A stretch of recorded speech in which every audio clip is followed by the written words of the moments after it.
Nasaan na kaya si Senador Bato-Bato de la Rosa? Ah, ang tingin ko, observation at opinion ko, lahat ng kanyang tapang at mga sinabi nawala.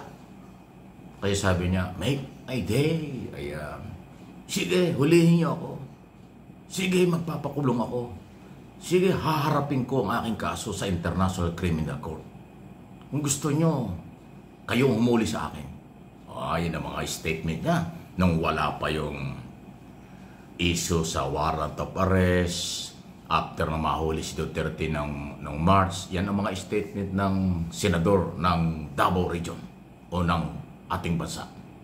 So hindi naman ito pangantsaw. Ang problema kasi, senador, ikaw ang nagsasalita niyan eh. Hindi naman po kasi kami at ang mga mamamayang Pilipino.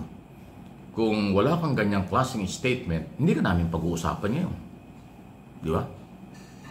Ay ang problema, pinaputok lang ni Boying Rimulya na merong kopya ng warrant of arrest na wala ka na eh. 2 araw ka na, ilang araw ka nang hindi dumating sa Senado. Naabangan natin yung hearing. Anyway, hindi ka nagpakita. Sabi ng Senado, walang malinaw na dahilan kung bakit di ka pumapasok. After halos 1 buwan na recess kayo, dapat nang magsimula nitong linggong ito, present ka sa Senado as senador. Pero bigla kang nawala. At ngayon, hindi ka nga makontak, wala kang interview sa'yo.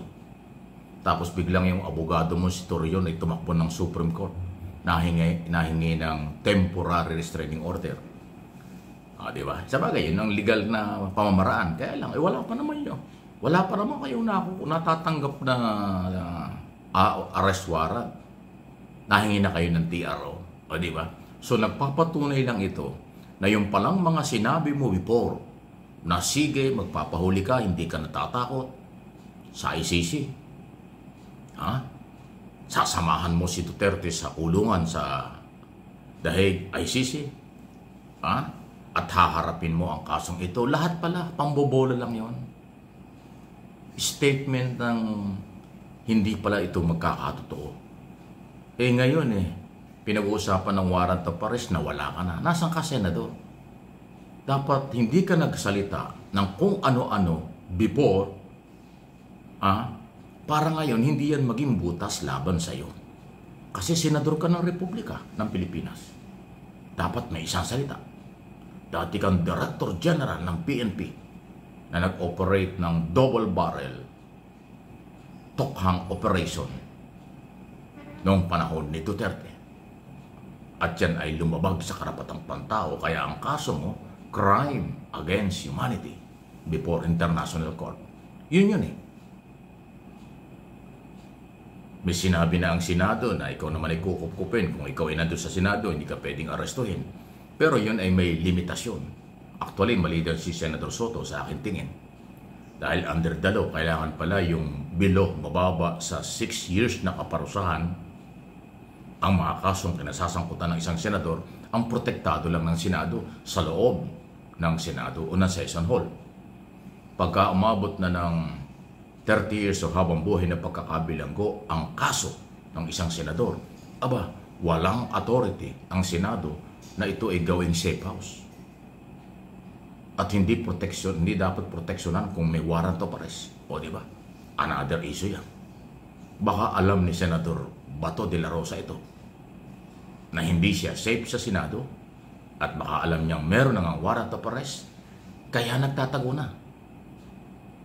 Sa aking opinion, nagtatago na kasi hindi na siya lumulutang. Wala naman siyang sakit, wala naman tapos na ang bakasyon, trabaho na sa Senado. Bakit hindi siya marahat? Napaka-aktibo nito sa mga hearing.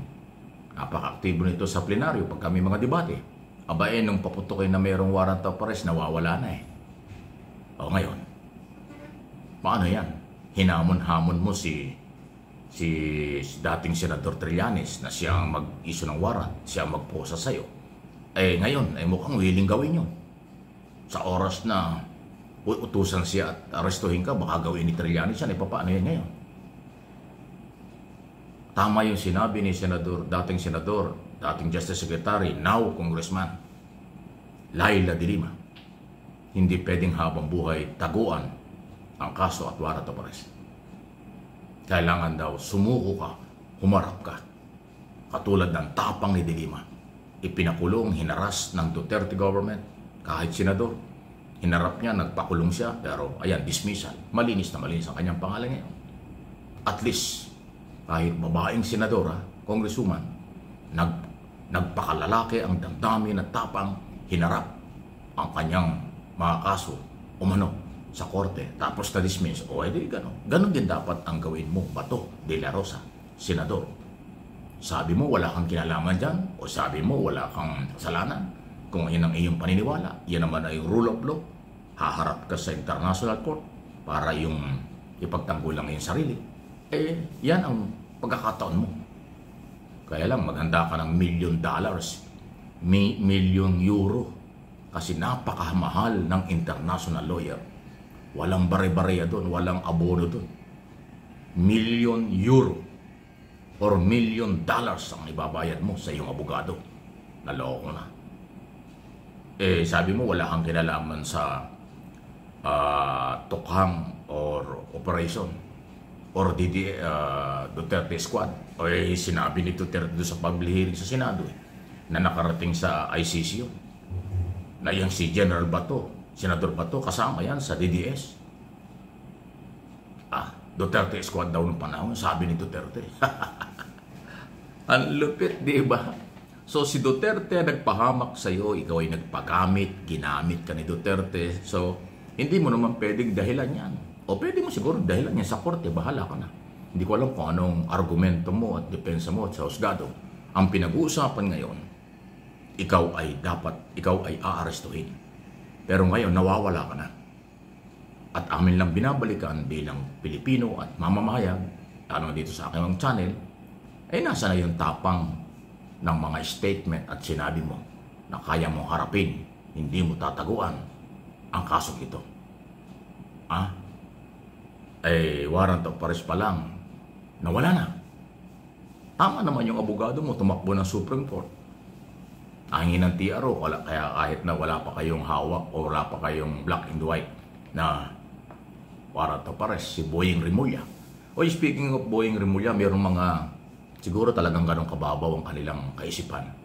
Sabi niya, bakit ombudsman ang mayroong warrant of arrest? Hindi naman trabaho ng ombudsman, nakakatawa naman kayo.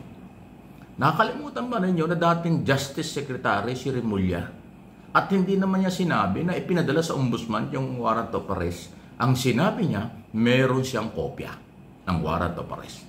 Ibig sabihin, meron siyang information. Merong nagtiwala sa kanya. Hindi pinag-uusapan yung pagiging ombudsman niya. Meron siyang access. Meron siyang nirespeto siya. Kaya siya binigyan ng kopya kung sino man nagbigay sa kanya nun. Hindi niya ginamit ng pagiging ombudsman. Kayo talaga, sabagay, mga troll talagang suntok sa buwan ng mga sinasabi niya. Kasi naman yung mga troll, isa lang ang nag-ooperate, dalawa lang, pero 100 account. Tandaan nyo, yung mga troll, baser, yan ay 2 o 3 tao lang nag-ooperate. Pero pwede silang mag-create ng mga 100 account, mahigit. Tapos sila lang gagawa. Kaya mahirap kalaban yung anino. Bahala kayo sa buhay nyo.